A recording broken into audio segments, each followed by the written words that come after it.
Fala galera, beleza? Professor Wellison aí na área e vamos aí para mais uma aulinha de métodos. Na aulinha de hoje vamos fazer mais um exemplozinho aí referente às EDOs de segunda ordem e coeficientes constantes. O exemplo de hoje a gente vai falar aí de uma aplicação que é bem interessante e muito discutido nos livros de física, que é o oscilador amortecido, tá bom? Então, na aula passada, veja aí o CAD, nós tratamos aí do oscilador harmônico. Agora a gente vai dar uma expandida no problema, né? Vamos generalizar um pouquinho mais. A gente vai incluir um termo de dissipação. Então, basicamente é isso, tá bom? Então a gente vai analisar o problema lá do oscilador harmônico mais um termo de dissipação. Então eu quero que vocês entendam o que é isso que está naquelas equações diferenciais, tá bom? Mas antes de começar, deixa aí seu like, se inscreve no canal, tá bom? E ativa o sininho para vocês receberem aí novos materiais. Beleza, pessoal? Então bora lá. Então, ó, na aula passada a gente fez o seguinte, a gente tratou da equação do oscilador harmônico, cujo problema derivava de uma força do tipo menos Kx. Tá vendo? Agora, nessa aulinha, o que vai acontecer? A gente vai incluir um termo dissipativo, que é da seguinte ordem aqui, ó, um Bx ponto. Então é bom que vocês vão entendendo a carinha dos nossos problemas, o que significa essas equações diferenciais que a gente está resolvendo. Tá vendo? Ó? O Fx geralmente para a gente em física, é um termo aqui de aceleração vezes massa. Então a gente tem a seguinte equação, ó, mx dois pontos, eu vou passar esse cara para o lado de cá, tá? Mais bx ponto mais kx igual a zero. Tá vendo? Então, esse tipo de equação, vocês já resolveram alguns, tá bom? Agora a gente está fazendo algebricamente, com letras. Então, obviamente, a gente faz alguns truquezinhos, como fiz na última aula, para ficar mais tranquilo de brincar com as letras. Mas, assim, a forma de resolver, se a gente pôr número aqui, é a mesma que a gente já resolveu, tá bom? Então, não tem segredo. Como a gente está tratando novamente de uma equação homogênea, a solução complementar já é a nossa solução do problema, tranquilo? Então, eu não vou entrar na discussão aí da solução completa, com o debate físico associado, não, tá bom? É só a gente realmente ver que o que a gente já fez até aqui é o que resolve essas equações. A única diferença, novamente eu vou reforçar, é que, em geral, nos livros de física, o objetivo lá do autor ou do professor é discutir a física do problema, tá bom? E não os números. Então, para ele não faz diferença se eu botar um 4, um 5 e um 6 aqui. O professor ele quer saber o que esses números estão representando. Então, a gente deixa as letrinhas para deixar a discussão um pouco mais geral e a gente fazer projeções, tá bom? Fazer previsões. E por isso que a gente geralmente resolve esse probleminha aqui com as letrinhas. E aí aparecem alguns truques. Então, qual que é o primeiro truque, né? Já que numericamente a gente tem como tomar uma raiz quadrada, né? Fica mais fácil. Como a gente vai usar letras, a gente faz alguns truquezinhos para se livrar dessas coisinhas quando aparecerem. Então, o primeiro truque que geralmente a gente faz é dividir a equação toda por m, a gente já tinha feito isso para o oscilador harmônico. Aí, ó, dividido por m, a gente vai assumir uma constante de ômega, né, sendo a raiz de k sobre m. E nós vamos pegar o termo de b sobre m e vamos chamar ele de 2 beta. Esses são os truques, tá bom? E aí, a nossa equação, essa equação que a gente chama ela de oscilador amortecido, por quê? Porque nós temos um termo de dissipação que amortece as oscilações, porque se você não tiver esse termo aqui, lembra, a gente cai no caso do oscilador harmônico, então o seu sistema oscilaria lá indefinidamente. Agora a gente tem um termo que faz o sistema ir morrendo aos poucos. É isso que vai aparecer. Então, essas equações diferenciais que vocês veem, tá vendo? Ó, vocês podem fazer uma analogia com a física, que é um termo associado a uma aceleração, um termo associado a um amortecimento, mais um termo associado a uma força né, do oscilador harmônico, tá bom? Que é o comparativo oscilador harmônico aqui. Então, a gente tem, né, lembrei aqui a palavra, é uma força de restauração, tá bom? Então, esse termo aqui, a gente chama lá de uma força de restauração. Então, sistemas que têm, né, uma aceleração, uma força de restauração e um tipo de amortecimento, tá bom? Linear com a velocidade, que depende da velocidade, tá vendo, ó? Depende da velocidade das coisas que estão acontecendo. Então, no caso do massa-mola, quer dizer que quanto mais rápido ele tiver, mais ele vai dissipar, tá vendo? Ele vai tirar energia. Então, depende da velocidade. Então, tendo esses termos, você vai ter uma equação diferencial desse tipo para resolver no seu problema. Então, essas equações aqui, ela tem significado físico, né? Que em cada contexto vai ser uma coisa. No caso do massa-mola vai ser isso aí, então, mas ela pode ser aplicada a outros sistemas. A eletricidade, por exemplo, vai ter uma equação parecida com essa, enfim, tá bom? Então tem vários sistemas físicos. A gente usa muito o massa-mola porque é mais simples de visualizar, tá bom? E aí a nossa equação, ó, fazendo essas substituições, ela fica com a carinha bonitinha. Ela fica assim, mais 2 beta x ponto mais ômega 2 x, tá vendo? Ó?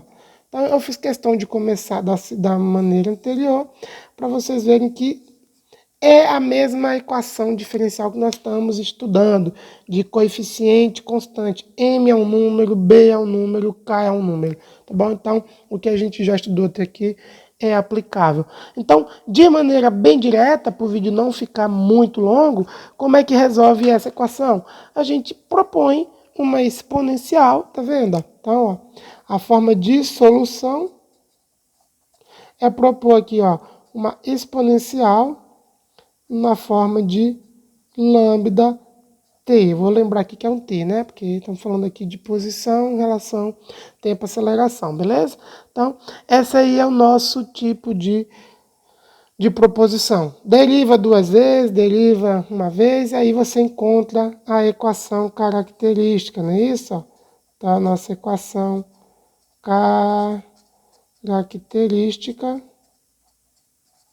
característica para esse problema é muito simples. A gente vai derivando duas vezes cair lambda 2. O zero vai aparecer para todo mundo, a gente já elimina. Ó. Então vai aparecer lambda 2 mais 2 beta lambda mais ômega 2 igual a zero. Tá vendo? Então a solução não tem segredo. Vocês vão só fazer continha mesmo. É o básico mesmo de fazer conta. Não tem pra onde correr. Encontrou isso aí? Você resolve. Como é que resolve esse cara? Fórmula de Bhaskara. Então logo o lambda, que eu vou chamar aqui de mais ou menos, ele é um carinho com a seguinte cara aqui, ó, menos 2 beta, mais ou menos, tá vendo? Ó, raiz de quem? De 4, né? Beta ao quadrado menos 4 ômega 2, tá bom?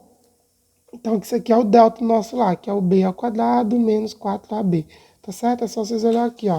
Aqui, ó, 4a é 1 e o c é ômega 2, tá vendo? Ó, menos 4ac e o b é o 2 beta, que vai ficar ao quadrado 4b2. Então, percebe de cara aí, ó, por que o pessoal lá nos livros de física faz esse truquezinho de chamar essa constante de 2 beta. É só um macete, porque como ele vai trabalhar com tudo algébrico, em algum momento o cara chegou, começou a resolver e viu que, opa, caía numa raizinha. Então, se ele jogasse 2 beta, ele vai ver que vai ficar esse cara bonitinho. Ou seja, esse 4 aqui, ó, ele pode sair, né, fora da raiz.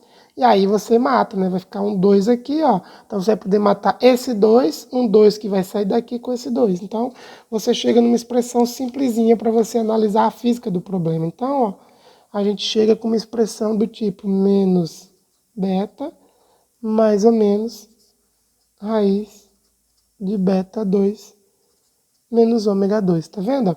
E aí a solução, né, para o seu problema, ela é alguém do tipo de A elevado, vou colocar assim, né, menos beta, mais ômega, beta 2, menos ômega 2, fecha T, mais um B de E elevado a menos beta, menos, vou pegar a parte negativa, beta 2 menos ômega 2, fecha T. Tá vendo? Resolveu o seu problema.